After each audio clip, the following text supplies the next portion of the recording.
ದೇವಸ್ಥಾನಗಳಿಗೆ ಹೋಗುವುದರ ಉದ್ದೇಶ ಅಲ್ಲೇನೋ ಒಂದು ಮನಃಶಾಂತಿ ಸಿಗುತ್ತೆ, ನೆಮ್ಮದಿ ಸಿಗುತ್ತೆ ಅನ್ನೋ ಮನಸ್ಥಿತಿ ಇಟ್ಕೊಂಡು ಜನ ದೇವಸ್ಥಾನಗಳಿಗೆ ಹೋಗ್ತಾರೆ. ಆದರೆ ಅಲ್ಲಿನ ಪರಿಸ್ಥಿತಿಯೇ ಬೇರೆ. ಪ್ರತಿಯೊಂದಕ್ಕೂ ದುಡ್ಡು, ದರ್ಶನ ಪಡಿಬೇಕಾದ್ರೂ ದುಡ್ಡು, ಪೂಜೆ ಮಾಡಿಸಬೇಕಾದ್ರೂ ಅಷ್ಟೊಂದು ನಿಮಗೆ ಸಮಯ ಇದ್ದರೆ ನಾನು ಕಡಿಮೆ ಅಂದರೂ ಕೂಡ ಒಂದು ದೇವಸ್ಥಾನಕ್ಕೆ, ಯಾವುದಾದ್ರೂ ಒಂದು ದೊಡ್ಡ ದೇವಸ್ಥಾನಕ್ಕೆ ಹೋಗಿ ಬರಬೇಕಂದ್ರೆ ನಿಮಗೆ ಒಂದು ದಿನ ಸಮಯ ಇರುತ್ತೆ. ಅದೇ ಸಮಯವನ್ನು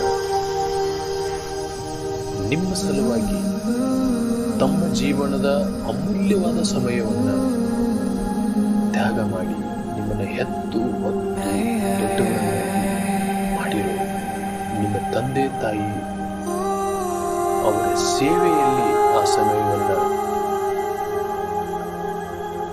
ತೆಗೆದಿಟ್ಟರೆ ಅದಕ್ಕಿಂತ ದೊಡ್ಡ ನೆಮ್ಮದಿ, ಶಾಂತತೆ, ಸಮಾಧಾನ ಎಲ್ಲೂ ಸಿಗಲ್ಲ ಅಂತ ಅನ್ನೋದು ನನ್ನ ಭಾವನೆ. ದೇವಸ್ಥಾನಕ್ಕೆ ಹೋಗಬೇಡಿ ಅಂತ ನಾನು ಹೇಳ್ತಾ ಇಲ್ಲ. ಒಂದು ಸತಿ ಯೋಚನೆ ಮಾಡಿ, ನಿಮ್ಮ ಸಲುವಾಗಿ ಅಮೂಲ್ಯವಾದ ಜೀವನವನ್ನು ತ್ಯಾಗ ಮಾಡಿರೋ ತಂದೆ ತಾಯಿಗಳ ಕಷ್ಟ, ಅವ್ರೇನಾದ್ರೂ ಅವರ ಆಶೆಗಳಿದ್ರೆ ಅಟ್ಲೀಸ್ಟ್ ಎಷ್ಟು ಸಾಧ್ಯ ಆಗುತ್ತೋ ಅಷ್ಟನ್ನ ಈಡೇರಿಸೋ ಪ್ರಯತ್ನವನ್ನು, ಸಣ್ಣ ಪ್ರಯತ್ನವನ್ನು ಆ ದಿನ ಮಾಡ್ಬೋದಲ್ಲ.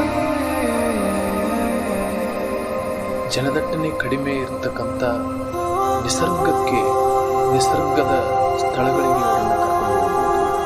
ಈ ಜಗತ್ತಿನಲ್ಲಿ ನಿಸರ್ಗಕ್ಕಿಂತ ಮಿಗಿಲಾದದ್ದು ಯಾವುದೂ ಇಲ್ಲ ಅನ್ನೋದು ಒಂದು ಸತಿ ಯೋಚನೆ ಮಾಡಿ.